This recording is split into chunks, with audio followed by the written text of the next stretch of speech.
Juan capítulo 6, vamos a abrir la palabra de Dios ahí. Anteriormente vimos un milagro asombroso, como todos los milagros son, que hizo Jesucristo, donde de unos cuantos peces y unos charalitos alimentó a miles y miles y miles y miles de personas. Muchas personas. Después de esto vamos a estar viendo hoy cómo Jesucristo camina sobre el agua. Camina, o sea, rompe, viola todas las leyes de la física y puede caminar sobre el agua. Después de eso, entramos a la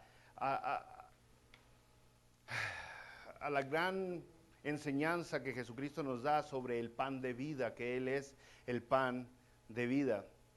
Ahora, en este capítulo vamos a ver algo muy importante, y eso es algunas características que tienen los verdaderos seguidores de Jesús y algunas características que tienen los que no son seguidores de Jesús sinceramente, ¿no? Con verdad.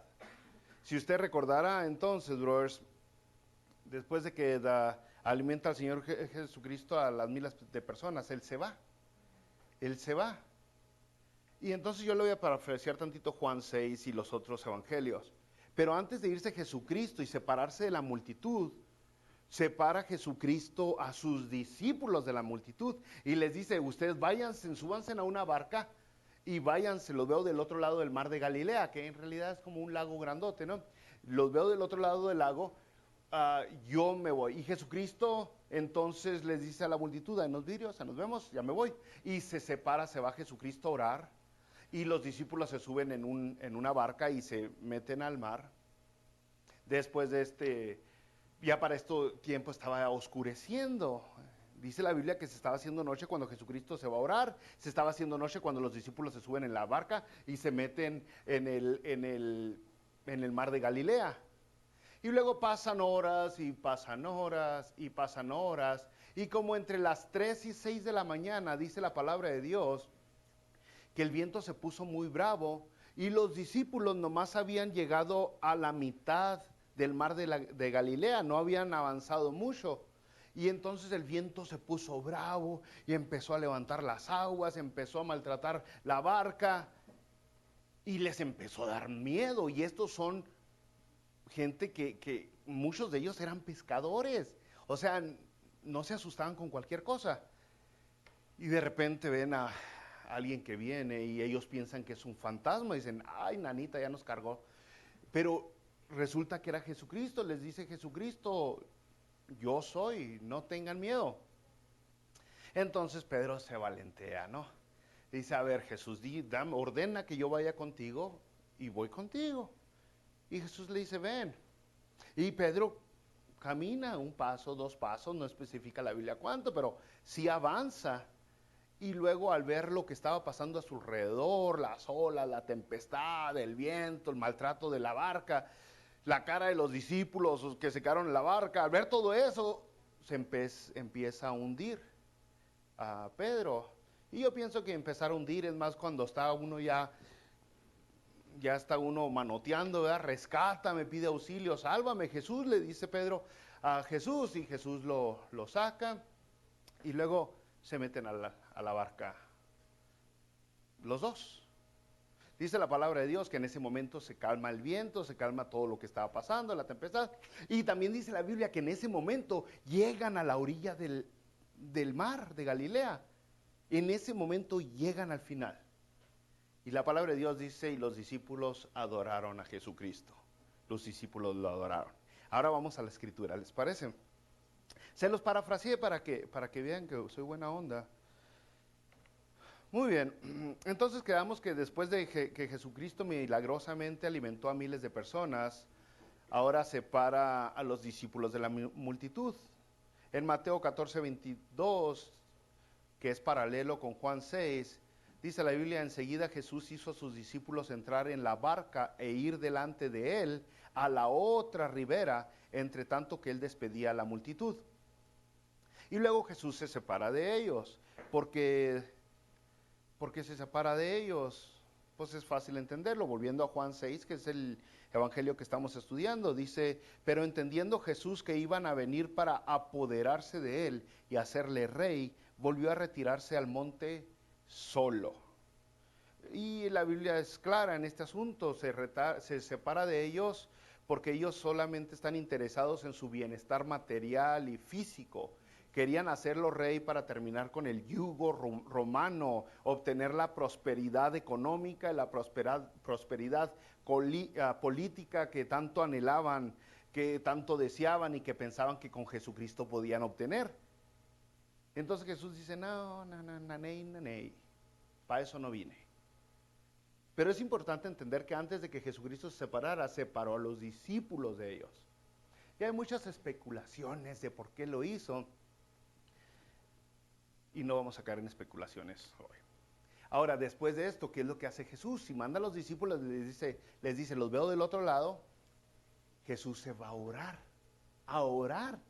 La palabra de Dios en Mateo 14:23 dice, despedida la multitud, subió al monte a orar aparte. Y cuando llegó la noche, estaba ahí solo. Solo. Cuando llegó la noche estaba solo. Juan 6:16, al anochecer descendieron sus discípulos al mar. Al mismo tiempo, mientras anochecía, Jesús se fue a orar, mientras anochecía, los discípulos se fueron al mar. Ahora, al anochecer, ¿a qué horas es al anochecer? Para los judíos la noche comienza a las 6 de la tarde. El día comienza a las 6 de la mañana. Así es como era. Ya a las 6 de la tarde ya era otro día, otra noche. ¿Ok? Y entonces a esa hora comienza. Ahora, la cuarta vigilia, para que se la grabe de una vez, que la vamos a ver más adelante. La cuarta vigilia, pues las 12 horas de la noche se dividía en 4 pedazos, ¿verdad? Y la cuarta era la última vigilia, que era entre las 3 y las 6, 3 de la mañana y 6 de la mañana. Entonces nos da como 3 horas para jugar. Cuando la Biblia dice la cuarta vigilia, está hablando en ese proceso de entre las 3 y las 6. Es cuando suceden algunas cosas. ¿Qué nos dice aquí? Bueno, mire, si Jesucristo se fue a las 6 de la tarde a orar y luego no vuelve a aparecer hasta las 3 o 6 de la mañana con los discípulos, duró un chorro de tiempo orando. ¿Sí me entiende? Nos está hablando de la perseverancia de la oración. Duró mucho tiempo platicando Jesús con Dios Padre. Mucho tiempo. No fueron 5 minutillos ni algo así, no, sino fue un tiempo largo. ¿Qué sucede mientras Jesús está orando y los discípulos le entraron al mar? El versículo 18 de Juan 6 dice, y se levantaba el mar con gran viento que soplaba. Se levantaba el mar con gran viento que soplaba. Ahora, ¿quién de ustedes se metería al mar en una lancha cuando ve que se acerca una tormenta? Pues nadie, ¿verdad? La cosa los agarró como desprevenidos. No la vieron venir, no la vieron llegar. Entonces, esto empieza a suceder de repente, se empieza a desenvolver este viento que empieza a agitar las aguas bien de repente. En Mateo 14:24 dice, ya la barca estaba en medio del mar, azotada por las olas, porque el viento era contrario.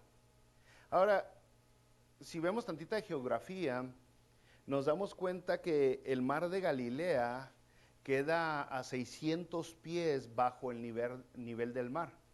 Está como en un hoyo, por así decirlo, ¿no? El mar de Galilea. Y cualquier viento, según dicen, según lo que leí, cualquier viento se puede convertir en un viento muy peligroso debido a la posición geográfica que tiene el mar de Galilea. Y entonces podemos comprender que la cosa se puso fea, porque al soplar el viento agitó las aguas que agitaron el barquito, ¿no?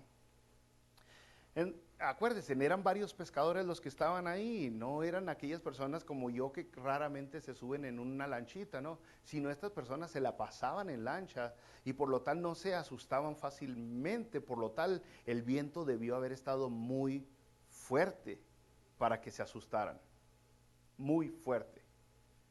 ¿Qué sucede enseguida? Enseguida pasa algo maravilloso, milagroso. Jesús camina sobre el agua. Dice en Juan 6:19, Cuando habían remado como 25 o 30 estadios, 25 o 30 estadios son como 3 o 4 millas. Cuando habían remado como 25 o 30 estadios, vieron a Jesús que andaba sobre el mar y se acercaba a la barca. También Mateo 14 dice, mas a la cuarta vigilia de la noche Jesús vino a ellos andando sobre el mar. Jesús caminando sobre el mar. Es algo extraño porque uno que es medio piqui con la Biblia, yo estaba buscando unas imágenes, como ustedes verán, aquí puse unas imágenes para que se agarren la idea. Estaba buscando unas imágenes de cuando Jesús caminó sobre las aguas, y algo extraño que vi es que en todas las imágenes que encontré es de día. Todas las imágenes es de día. Y Jesús cuando caminó sobre el agua fue de noche, fue en la madrugada, entre las 3 y 6 de la mañana. No era de día, ¿no? Entonces dije, chale, no puedo usar ni una de esas imágenes, ¿no? Entonces, ¿qué piensan los discípulos? ¿Qué piensan los discípulos? Que es un fantasma. Pero antes de pasar a esa parte, yo le quiero decir una cosa.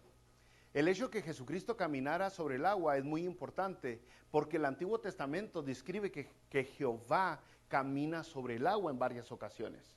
Que Dios, Jehová, Yahweh, Él puede caminar sobre el agua. Por ejemplo, en Job 9, versículo 8, la Biblia dice, Él solo extendió los cielos y anda sobre las olas del mar.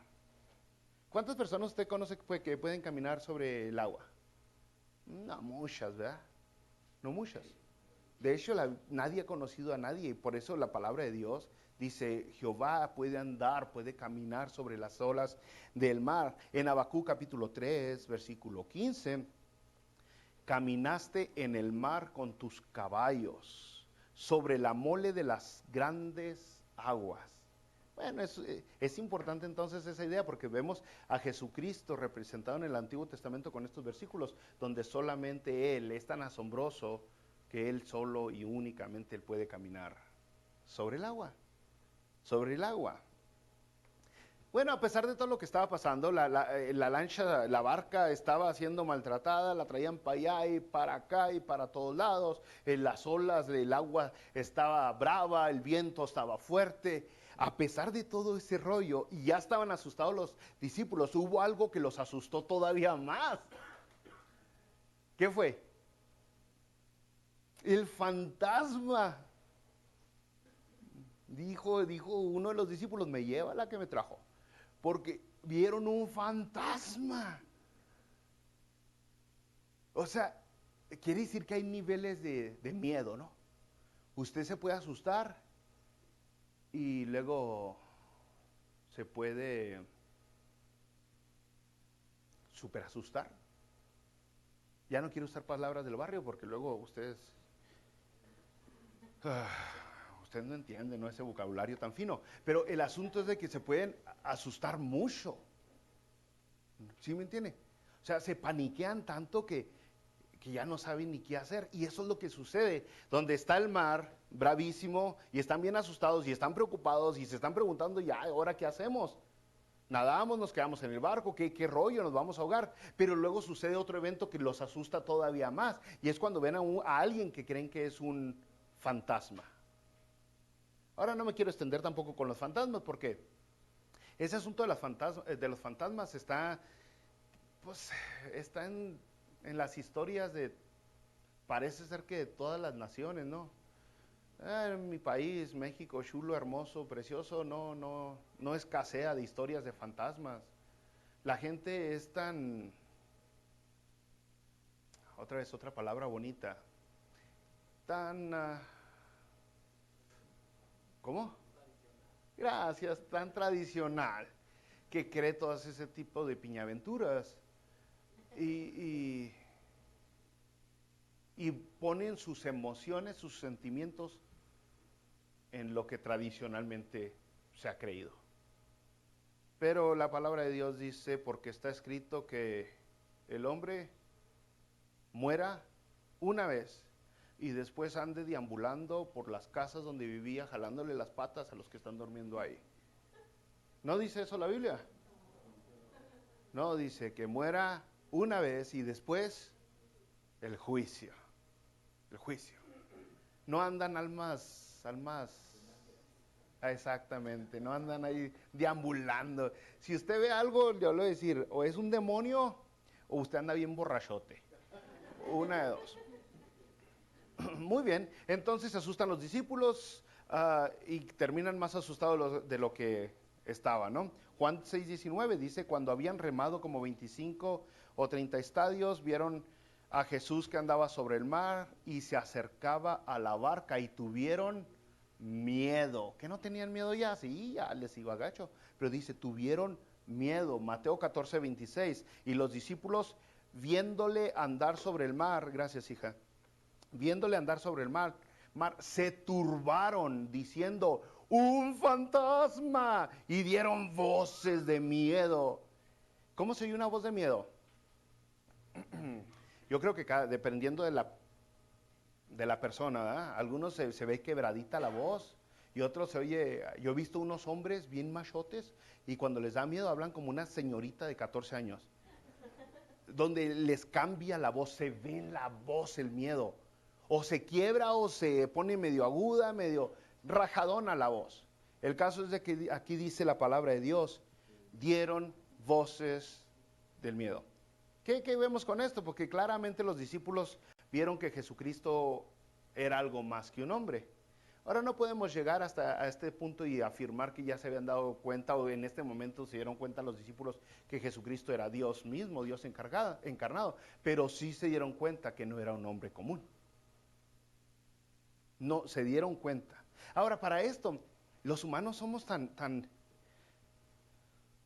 ¿Sabe que algunos cristianos han intentado aliar para simpatizar con los incrédulos e intentan explicar los milagros que suceden?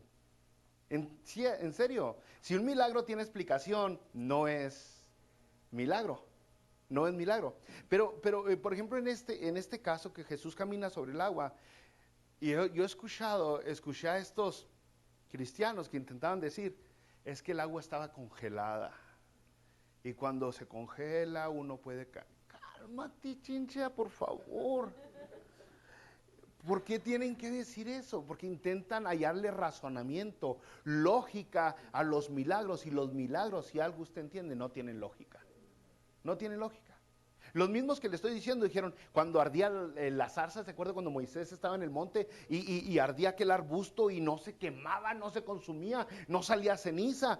¿Qué estaba pasando? Estos mismos dijeron, es que había un brote de gas natural y ese gas natural prendió y eso ha sucedido en diferentes partes del mundo donde está saliendo el gas natural del fondo de la tierra y arde y arde y arde y pasan años y no se acaba la llama porque está constante.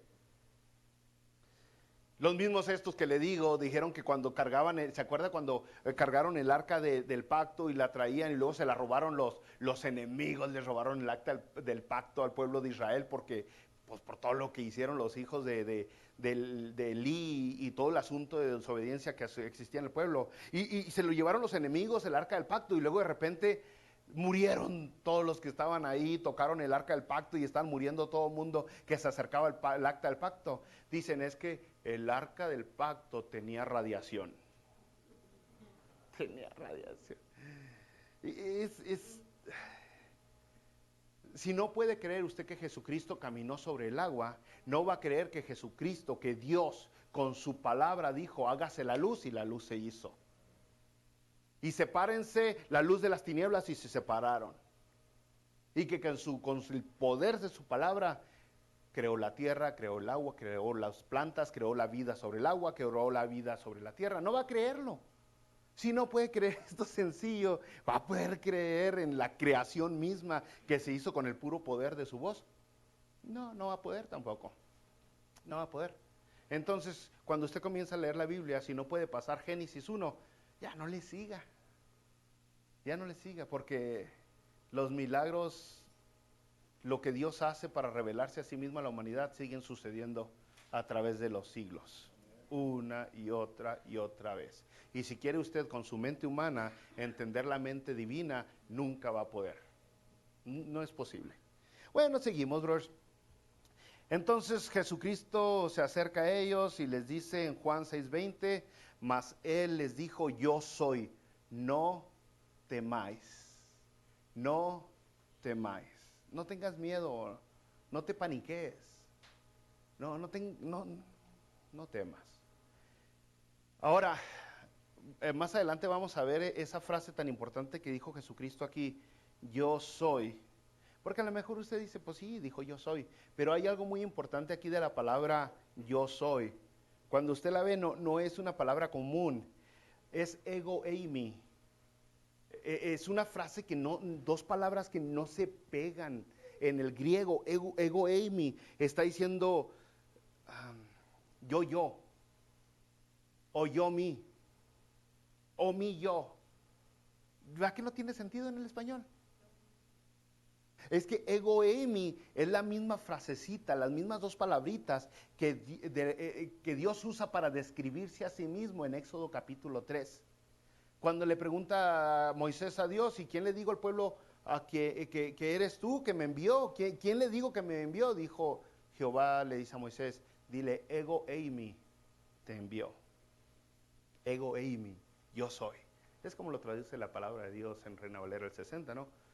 Yo soy, te envió. Y le digo más adelantito, vamos a ver, porque vamos a llegar a los yo soy de Jesucristo, que son varios, y están bien buenos. Es que revelan la identidad de Jesucristo de una manera tan asombrosa, porque Jesucristo hace y dice cosas que únicamente Dios puede hacer y decir. Es importante entender eso. Si no es Dios, no los puede decir. No los pudiera decir. Ahora yo soy, pues otra vez aparece varias veces en Juan, y es una clave, una palabra clave muy importante en la deidad de Jesucristo. Pero después vamos a llegar a ese punto, brothers. Ahora Pedro dice, algo está pasando aquí. Hay una autoridad. Pedro está dentro de la barca, Jesús está afuera. Entonces, Pedro entiende algo, una cierta autoridad extraordinaria que Jesús debe poseer. Anteriormente, hace un tiempecito atrás, Jesucristo ya había calmado la tempestad en otra ocasión. Si usted se recuerda, Jesús estaba entre azul y buenas noches, se suelta una tempestad y Jesús calmó la tempestad. Ya para este tiempo ya los discípulos de Jesús ya tenían 2, 3 experiencias con él. Entonces Pedro dice algo aquí pasa, y por eso dice Pedro, dame permiso para salir de la barca, déjame salir de la barca. Está en Mateo 14:28, brothers. Dice, entonces le respondió Pedro y dijo, Señor, si eres tú, manda que yo vaya a ti sobre las aguas. Y él dijo, ven. Y descendiendo Pedro de la barca, andaba sobre las aguas para ir a Jesús. Asombroso, ¿no? ¿Quién caminó sobre el agua? Jesús y Pedro. No nomás Jesús. Jesús y Pedro caminaron sobre el agua. De todos los que andaban en la barca, el único que se atrevió fue Pedro a caminar sobre el agua. La historia no concluye ahí, porque luego Pedro se empieza a hundir, ¿no? Se empieza a hundir, y dice en Mateo capítulo 14, versículo 30, pero al ver el fuerte viento, tuvo miedo, otra vez el miedo, y comenzando a hundirse, dio voces diciendo, Señor, sálvame. Uy, ya se está ahogando, ya sentía el agua hasta el cuello, ahora sí. Ya dijo, ya me fui, y pidió ayuda. ¿Cuántos de ustedes son verdaderamente orgullosos que batallan para pedir ayuda? Si usted ha estudiado un poquito la historia de Pedro, si ha leído un poquito su biografía, se da cuenta que Pedro era muy orgulloso. Debe de darse cuenta al estudiar tantito de Pedro, era orgulloso ese brother. También arrogante y 2, 3 cositas más. Pero para que Pedro gritara, ayúdame Señor, tuvo que haber tenido miedo de a de veras. Pero el caso es de que aquí viene una crítica muy común que hacemos los cristianos de la poca fe que tuvo Pedro, los discípulos. Le falló la fe, por eso se empezó a hundir. El asunto es de que es necesario que usted entienda que, Aunque Pedro tenía poca fe, esa poca fe era verdadera. Es muy importante entender eso. Fue poca pero verdadera. Y Jesucristo, sí, Jesucristo nos motiva a tener una fe, una confianza completa en Él, una dependencia absoluta en Él, en su poder, en su benevolencia, en su autoridad. Pero aún así Él comprende quiénes somos. Y Él, Jesucristo, dijo, si tuvieras fe como un grano de ¿qué? Pudieras decirle al monte, échate aquí para allá, muévete.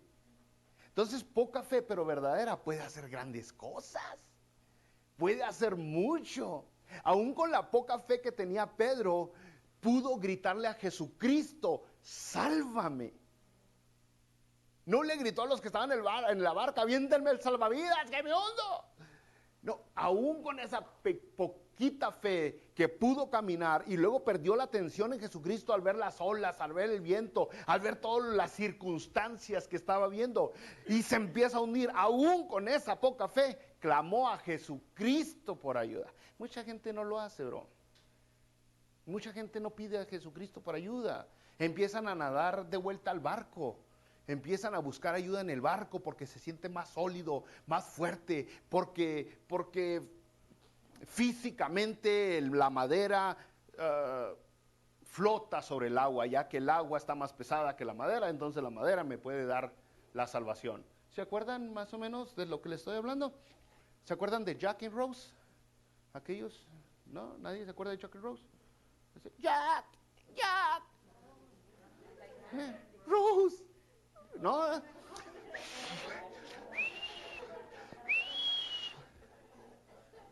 ¿Sí se acordaron ya?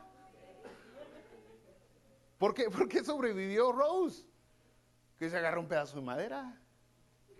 Y no, era una puerta, estaba flotando.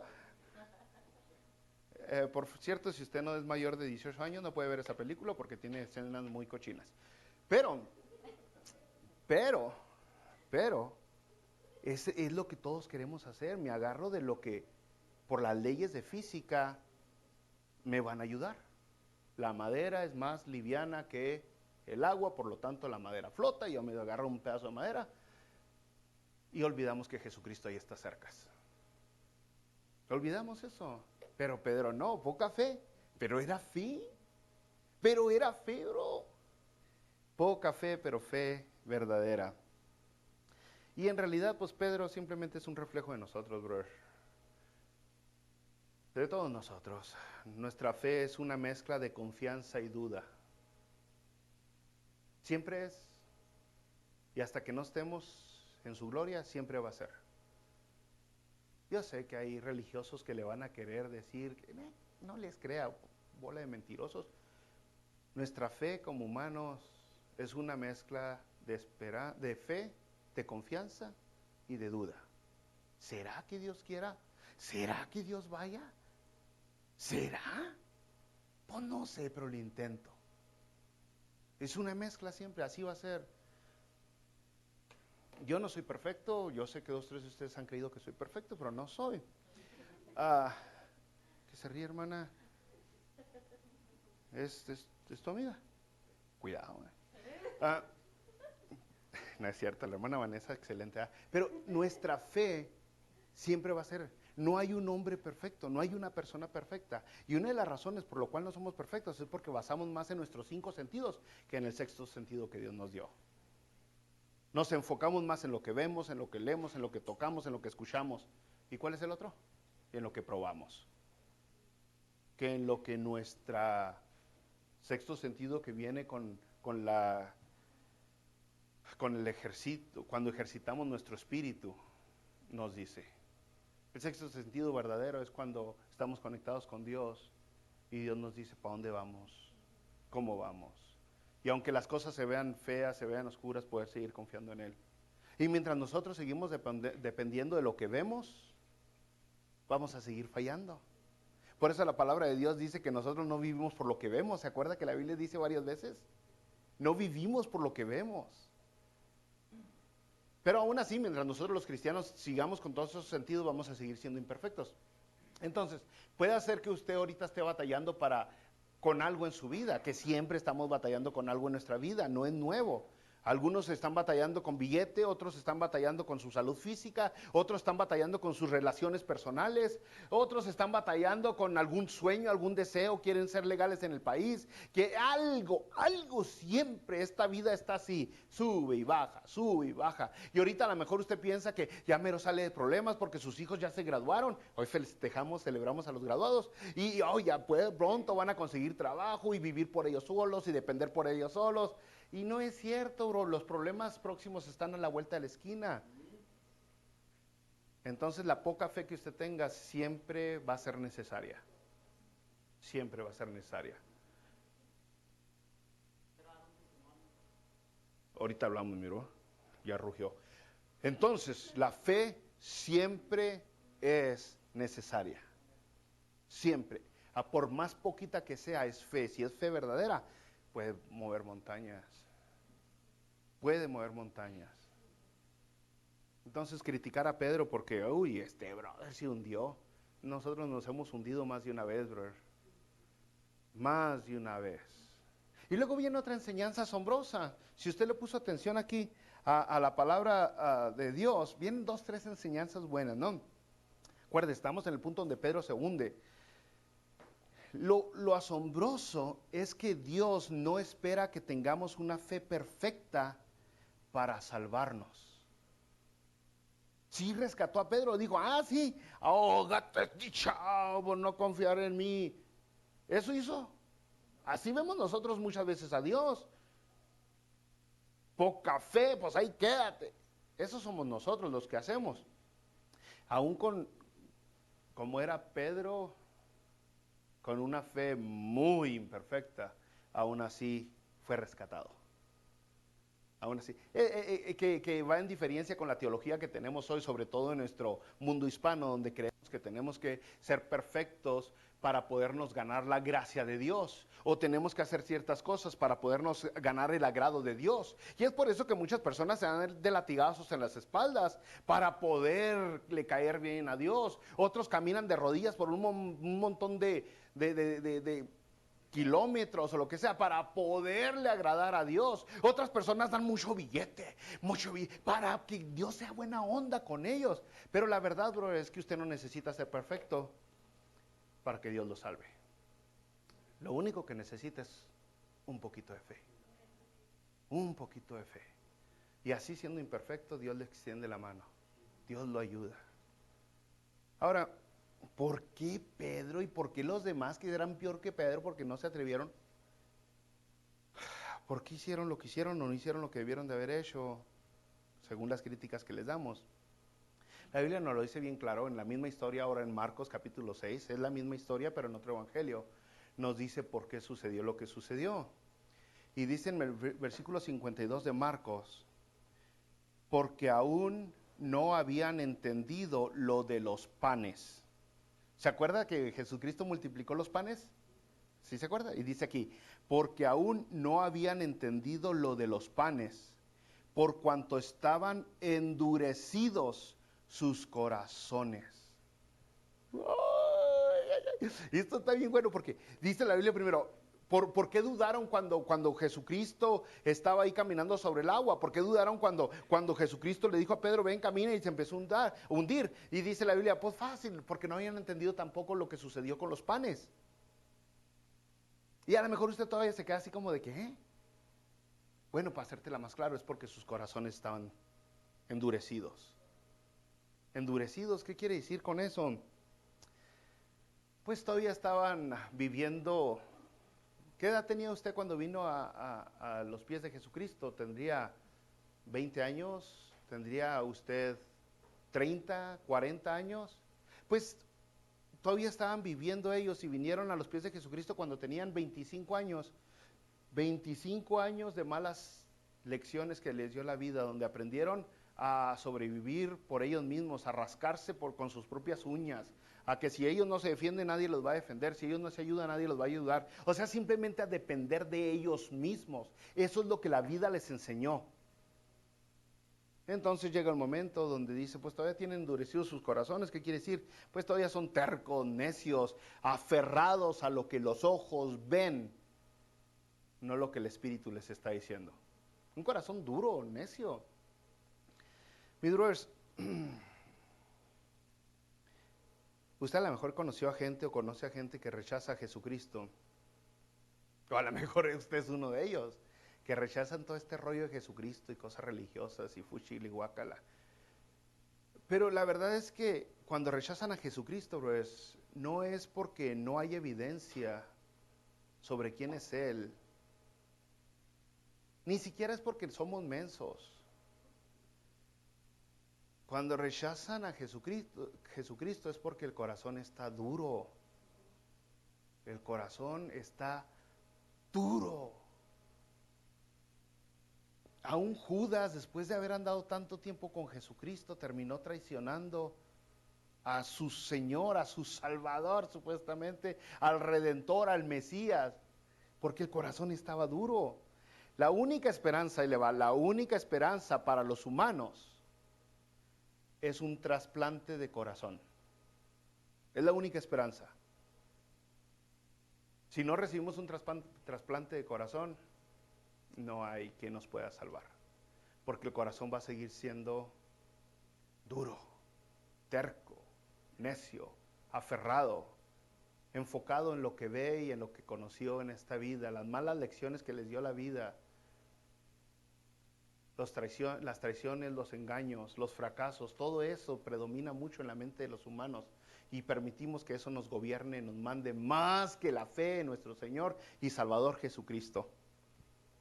Ahora es bonito porque Dios nos prometió ese trasplante de corazón. Si vamos a la palabra de Dios en Ezequiel capítulo 36, versículo 26, una promesa bonita, preciosa, asombrosa y que sí se puede aplicar para nosotros.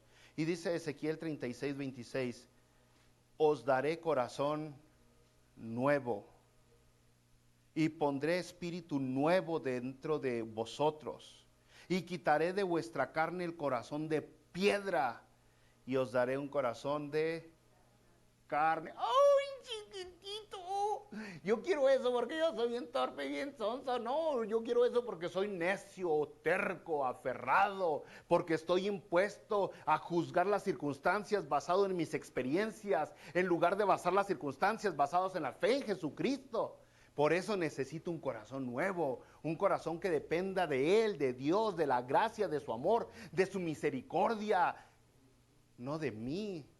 Y ese es el problema que tenemos en nuestra teología, que creemos que todo lo que Dios nos da es basado en quién somos nosotros, cuando no, todo lo que Dios nos da es basado en quién es Él. Yo no me merezco nada de Dios, pero aún así Él, en su bondad, en su generosidad, me da cosas. Tan solo el privilegio de estar aquí. No me lo merezco. Pero Él es bien buena onda. Entonces no se trata de quién soy yo, se trata de quién es Él. ¿Quién es Dios? Porque, ¿qué es lo que hacen muchas personas? Pues muchas personas, por ejemplo, cuando no van a la iglesia, usted ha conocido, estoy seguro, a uno que otro, que dice, la iglesia está llena de hipócritas. Y sabe que tienen razón. Y el hospital está lleno de enfermos. O sea, es la verdad. No, pues ¿para qué voy al hospital? Porque hay enfermos ahí. Pues sí, por algo vinimos aquí. Hemos venido aquí a cambiar, a mejorar.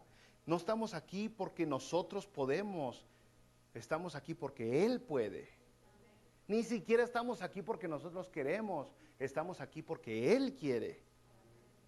Entonces todo en la vida no da vuelta alrededor de usted. Todo en la vida debe dar vuelta alrededor de Dios. Siempre, brother. Entonces es el asunto, ¿no? Jesús rescata a Pedro, así como era, bro. Así como era. Mateo 14, 31 dice la palabra de Dios. Al momento Jesús extendiendo la mano, asió de él y le dijo, hombre de poca fe, ¿por qué dudaste? la enseñanza es que nuestra fe todavía puede ser mejor, ¿no? Todavía puede ser mejor. O sea, no nos podemos conformar con una fe pequeña. Podemos todavía mejorar nuestra fe, aumentar nuestra fe. Hay una ocasión donde Dios alaba, Jesucristo alaba a este hombre que ni siquiera era judío. Y dice, no he visto fe como esta en todo Israel. Está hablando de que hay niveles de fe. Hay gente que, wow, cómo tiene confianza y dependencia en Él, cómo cree en sus palabras. Y hay gente que como que, pues sí creo algo. Bueno, hay camino que recorrer. Todavía hay tela que cortar. Aquí llegamos, ya estamos terminando. Suertudos, todavía nos quedan 25 minutos. Ya estamos acabando esto, pero mire. ¿Qué vemos hasta aquí? ¿Qué hemos visto aquí? En esta historia que estamos leyendo, en Juan capítulo 6, vemos una lluvia de maravillas. O podría decir usted una explosión de milagros, si quisiera calificar mucho las cosas que sucedieron aquí como milagros. Una explosión de milagros sincera. Yo creo que en la Escritura, me puedo equivocar porque no he hecho un estudio exhaustivo de esto, pero yo creo que en la Escritura es la ocasión donde suceden más milagros en un solo instante. Miren, no para mencionarle un poco de lo que sucedió aquí, para que se ponga en la mente de los discípulos lo que estaban viviendo. Jesucristo acababa de alimentar a miles de personas con unas cuantas galletas y unos charalitos. ¿Se acuerda? Milagro. Acaba de hacer esto. Ahora, de repente andan en el lago ellos y viene una tormenta de la nada que los agarra de sorpresa. De la nada. Ahora para este momento ellos dicen, wow, no morimos con este viento tan fuerte que está. Y luego ven a Jesucristo caminando sobre el agua. Así, un chilanguito diría Santa María de los Apachurrados. Ven a Jesús caminando sobre el agua y dicen, ¿qué onda, no? Y luego Pedro mismo camina sobre el agua. Otro milagro. Y luego Pedro se hunde y es rescatado del agua. Asombroso. Después Jesús detiene el viento, detiene el agua y enseguida la barca llega a tierra. No, piense, salieron a las 6 de la tarde de la orilla del mar, iban al otro lado y pasaron toda la noche hasta las 3, 4 o 5 de la mañana, apenas iban a medio lago. Y de repente sucede lo que sucede y ya están en la otra orilla. ¿What? ¿Qué? Eso es lo que dice la palabra de Dios. Fíjese, Juan 6:21. Ellos entonces con gusto le recibieron en la barca, la cual llegó enseguida a la tierra a donde iban. Dígame que no es milagro eso. ¿Cómo es que horas y horas y horas y horas en el barco y nomás llegaron a la mitad y de repente ya estaban en la otra mitad? Más o menos así yo acababa los exámenes en la escuela. Me decían en la escuela, tienes 90 minutos para hacer el examen y las primeras preguntas así como que... Y luego de repente, 2 minutos y se acaba el tiempo y la segunda mitad del examen se acaba bien rápido, era puro adivinar. Pero avanzar tanto así, fue en un instante, fue asombroso. Recordándose Juan 6:19, cuando habían remado como 25 o 30 estadios, habían remado los pobrecitos. Sube, y nomás habían llegado al medio lago, ¿no? Toda la noche remando nomás para llegar a medio mar. Y de repente Jesucristo viene y ya los avanzó. ¿Qué quiere decir eso? Pues maravilla, asombro. Se queda uno con la bocota abierta. Es una explosión de milagros, es una lluvia de milagros. Son acontecimientos sobrenaturales que están sucediendo en un pequeño espacio de tiempo y que todas estas personas están atestiguándolo. ¿Cómo no quedar asombrados? Jesús está en control de la naturaleza, Jesús está en control de la creación, Jesús está en control de todas las cosas. Y ellos todavía están así como que, ¿qué onda, vato? ¿Qué está pasando? A lo mejor el pescado tenía algo. Porque ¿cómo voy a estar viendo lo que estoy viendo? ¿Cómo es posible? No, algo me hace cuestionar todo lo que ha sucedido. Pues sí, están viviendo algo sobrenatural. Algo de lo que no estamos impuestos a ver. ¿A qué llevó esto? Pues Mateo capítulo 14, versículo 33 dice a qué llevó. Y dice Mateo 14, 33, entonces los que estaban en la barca vinieron y le adoraron. ¿Se fijó el resultado? Los que estaban en la barca vinieron y le adoraron, diciendo verdaderamente eres hijo de Dios. Eso es lo primero que hace un verdadero hijo de Dios. Lo primero no es cambiar su vestimenta, lo primero no es cambiar su trabajo, lo primero no es casarse, lo primero es adorar a Dios. Eso es lo primero que hace un hijo de Dios. Y lo continúa haciendo a través del tiempo, a través de los años, a través de las circunstancias, a través de la enfermedad, a través de los pleitos que tenga con otras personas. Continúa, un verdadero hijo de Dios continúa adorando a Dios, aunque se sienta gacho, aunque se sienta triste, aunque se sienta feliz, aunque esté en éxito, aunque esté en fracaso, continúa siempre adorando a Dios, porque eso es un distintivo de los verdaderos hijos de Dios. Adoran a Dios. Si usted reconoce que Dios es Dios, que Jesucristo es Dios, usted le adora. Y es lo que está viendo aquí. Bien claro te dice la palabra de Dios. Entonces los que estaban en la barca vinieron y adoraron a Jesucristo. Adoración. ¿Cuántas personas usted conoce que necesitan, que se merecen adoración? Solamente Jesús. Yo sé, hay unos bebés que están bien chulos, bien bonitos, unos bebés. Y decimos, qué adorable. Mal lenguaje, mal léxico, mala aplicación, porque aunque esté tan chulo, no es adorable ese bebé. ¿Verdad que no es? ¿O ha visto usted una persona que diga, mira mi bebé está bien bonito y ay, ay, ay, ay, ay, be, be, be, be? No, nadie se merece adoración. A lo mejor podríamos ir, no hay una manera, pero se merece a lo mejor alabanza por lo bonito que está el bebé, que cachetotes, que narizota, que ojotes, que piel tan bonita, que pelón, que lo que quiera decir, pero adoración no, alabanza a lo mejor sí, porque Dios sí nos permite darle alabanza a los humanos. Pero a veces así aplicamos un lenguaje, usamos un lenguaje muy mal usado, ¿no? Para ciertas cosas. Es como cuando usted conoce una persona que es muy malosa, una persona que es brava, que es matona o que es chismosa y levanta rencillas, pleitos y anda destruyendo aquí y allá. Y la gente dice, es un desalmado. ¿Se acuerda que así dicen? Ay, qué desalmado. No, brother, es mal uso del lenguaje. Un cuerpo sin alma se muere. Según la Biblia es un desespirituado. ¿Sí me entendió? Porque están muertos espiritualmente, no almáticamente. O sea, usando el lenguaje todo gacho, no. Pero esa es la verdad, una persona que es así es porque su espíritu está muerto. No está conectado con Dios. Bueno, ya seguimos con esto. Brothers, entonces, ¿qué hacen los falsos si los verdaderos cristianos adoran a Dios? Pues los falsos, que ya lo veremos yo creo la semana que viene con el favor de Dios, pues están más fascinados en lo supernatural y en las ganancias terrenales y a ver qué hay para mí. ¿Sí me entiende? Esos son los falsos, nomás a ver qué más me das. Ese es el contraste. ¿Qué más hay para mí con este Dios, con esta religión, en esta iglesia?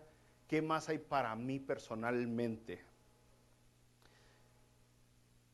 ¿Qué había pasado hasta aquí, brother? Usted puede decir, no, ya la regamos porque yo... Usted aguántese, brother, le dije que quedaban 25 minutos.